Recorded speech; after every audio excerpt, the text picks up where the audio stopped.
Hey everybody, what's going on? This is Jamie Dawn. I am your professional psychic advisor, success coach, evolutionary, revolutionary astrologer, and today happens to be Monday, June 15th, 2020. Bringing you this video, as you can see, from a different space. Those of you who've been following me, you know that I've flown across country from the West Coast to the East Coast and to visit family. I can tell you it was an interesting experience. Certainly so much has changed, and we are in a time of great change. And just so you know, my experience was perfectly fine. Just had to wear a mask the whole time. And there's no like food and beverage service. So, anyways, the experience is different, but it was perfectly fine. I felt very safe.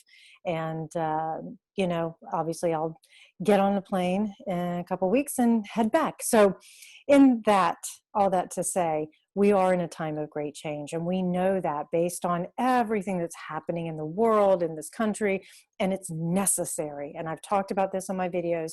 It's time for change, and change is messy. That is part of where evolutionary, revolutionary came from, is that for myself personally, going through great change in my life in various stages and in various ways, the thing that I have dealt with has been that change is not easy, nor is it comfortable. But if we're able to see it as the gift that it is, in tarot, the death card is considered the card of transformation and change. It's the card that signifies death of or an ending of something in order for something else to emerge. And that where evolutionary, revolutionary steps in is when we feel as though, I'll use the metaphor of death, we're feeling as though we're stepping or standing at death's door, and we're waiting to open that door because we've said, I have had enough. I cannot continue this pattern. I cannot continue doing what we've always done, right? Because we'll get what we've always gotten. And that, as in my systematic process, that we're taking a step-by-step way of unbinding ourselves from the old constructs that we felt are no longer useful, they're outdated. Maybe they were constructs or belief systems or this feeling that we had to do something because that's what everybody else expected. And now we're ready to start creating life from a place of awareness versus just because it seemed to be the thing to do. And that's what we're facing with what's going on in society. And we cannot be complacent about people who are abusing power, about the fact that there is still racism here in the United States, and we have to talk about it. We have to admit it. We have to work with it. There's still discrimination against ethnic backgrounds that are not of the white culture. And in particular, right now, what's being heightened is the Black community. And it's important that we talk about it, and not just talk about it, that we start to make changes. And it's in those creating of changes, it's messy, like giving birth. It's uncomfortable, it's painful, and yet it is necessary, because this new reality that we're talking about creating, it's got to be different. And the gift is that we have the tools, we have the ability, we have the resources now that we may not have had even a day ago, but even a year or 2 years ago, maybe 10 years ago. So even though this time is difficult, this time is tragic, and it is painful, and it's angry, and it's highly emotionally charged, that if we are willing to channel it into the right direction, into a direction that says we're here to support each other, to stand side by side and say, yes, Black Lives Matter. Yes, we need to make changes in order to acknowledge that and support that. And then let's also bring it back to the fact that we have the strength, we have the ability to choose. And with that choice comes freedom. And in that freedom of choice, then we're able to decide how we take all of that energy emotionally, mentally, physically, spiritually, and channel it into a positive direction. So here we are at the beginning of the week before the summer solstice, which happens on Saturday. I wrote about this in my blog, but I'll talk a little bit more about the eclipses and I'm calling them eclipses because we have the North Node in Gemini. The sun is going to be canoodling with canoodling with that North Node, in particularly on Thursday, Friday, and then once the sun moves into Cancer on Saturday, it's still canoodling, even though it's in a different sign. And so the eclipse itself is going to extend for a couple of days, and it's going to carry in the energy of Gemini, which is about connection and learning and open-mindedness, and it's a curiosity. And maybe we can use a new moon. So think about this. New moon is about planting seeds. And that maybe we can use this new moon to plant new seeds of education, new seeds of open-mindedness, new seeds that can birth, and it will take time, but that can birth this new reality.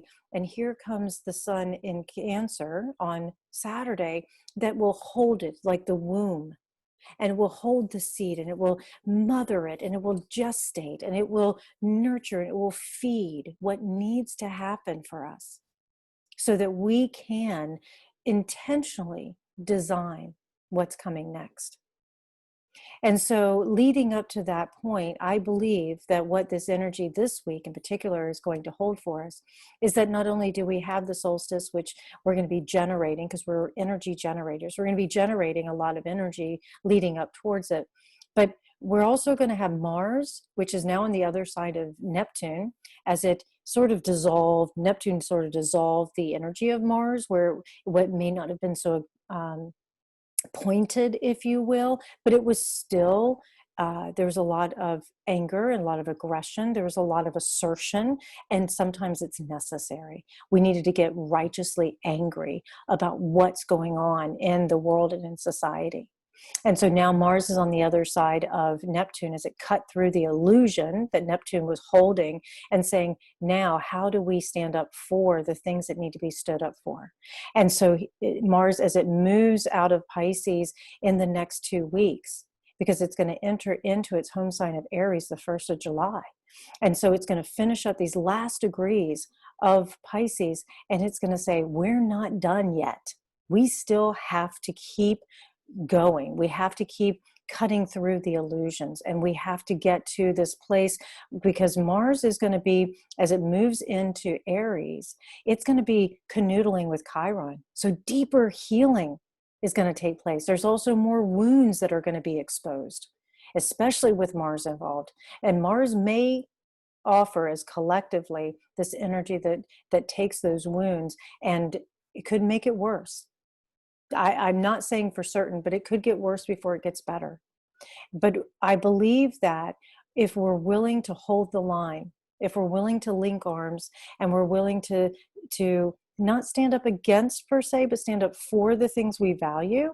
Yes, we stand up against bullies, but at the same time, if we can stand up for compassion, we can stand up for treating each other equally, treating each other with respect. And so I believe that that energy is going to continue. Leading up to the other thing with this eclipse that we have this weekend is that we're also going to have Mars squaring off with the moon on the solstice time.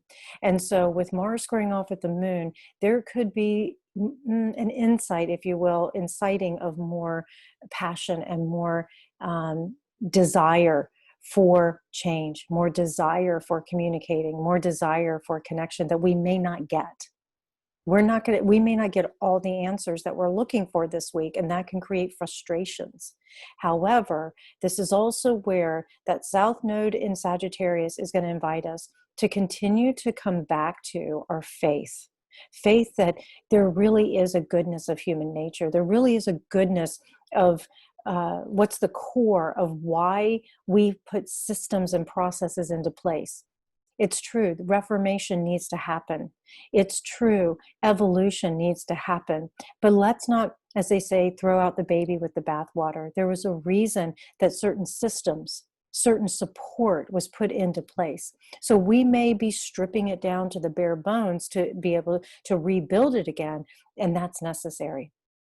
But let's not totally throw away everything just because we think it's wrong or just because it didn't serve us. Let's get back to the reason why it's there. And so I think that's going to be another big theme this week is we're going to keep asking that question, why? Why are we doing this? Why are we asking each other this from each other? Why are these systems in place? Why? So I believe that we're also going to be working with that. And then we're going to get to the what. What is really working? What isn't working? And then the how. How do we do it differently? Who's going? And then we're going to start getting into, in the next couple of weeks, who's going to be responsible for this? It's one thing for us to come up with ideas and to say, we don't need this anymore, or we do need that now. And okay, who's going to be responsible for it and who's going to hold that person accountable? I'm also going to mention this in this particular video, and I'll come back and revisit it, especially when Mars enters Aries, like I say, at the beginning of July, where it's going to stay until January. But the one thing I will mention is that right now, the key component or the key energy that I pick up that we're struggling with as a group, as a society, as a world is trust. We've lost a lot of trust. We've lost trust in ourselves. We've lost trust in the systems. We've lost trust in each other. We've lost a lot of trust. Trust in our bodies. Look at COVID, you know? So we're going to be working on rebuilding trust. And how do you start to rebuild trust? Vulnerability, authenticity, you know, being able to integrate the shadow with the light, to be able to say, I'm not perfect. I don't have all the answers. This is where I fail.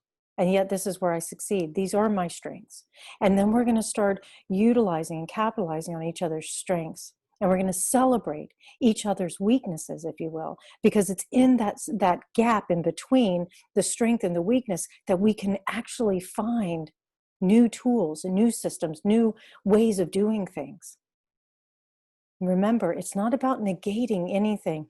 It's about acknowledging and integrating it, making it a tool versus a weapon against ourselves or a weapon against somebody else.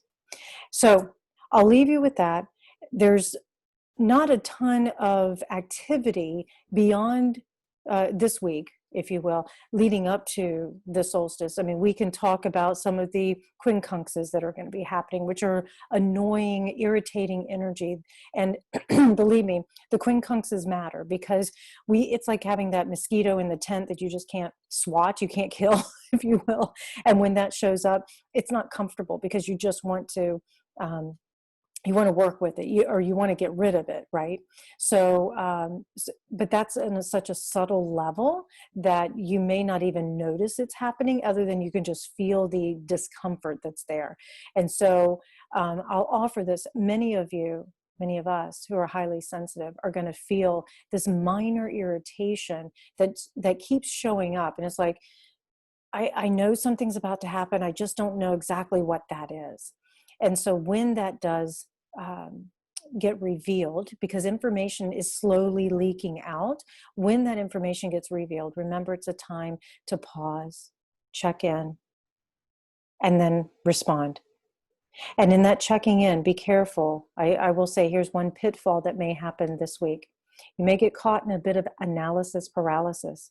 If you pause and you check in, and then you find yourself going down a storyline, a narrative, right? And you check in, you go, oh, well, this person didn't respond, or I don't know what to do with this, or whatever. And then you start overthinking it. Then you've lost the essence of your intuition. You got stuck in the overthinking place, and then the ego can take over. So pay attention to when that happens, that there's going to be this delicate duality with all this Gemini energy this week before we move into Cancer next week, this duality of thought versus heart, head versus heart. And don't get caught too long in that head space. And the heart space, don't get too caught in the lower chakra area where the ego resides. The heart doesn't lie, but if you move the energy out of the heart and down into that solar plexus, that's where the ego and the story starts to get projected. So bring that energy back into the heart. So mirroring that head and heart. And also keep in mind what's between the head and the heart, the throat, communication, the lungs. So it's going to be really important that we communicate from a place of truth, and that the only way that we can really truly feel safe to trust is when we're feeling safe within ourselves. That's the pause and check in. What's my authentic self saying? Where do I trust myself here? And if I'm not sure, I'm going to take a step back. All right, you guys, I hope you have a great week. I can't wait to connect with you. You know, you can find me at jamiedawn.com, and I just am so excited to be part of your lives. Please let me know how I can support to continue to celebrate, and also continue to grieve with you as is needed. We are in a time of letting go, and it's necessary, and it's painful. So just know you're not alone in this. All right, you guys, have a great week. We'll talk soon.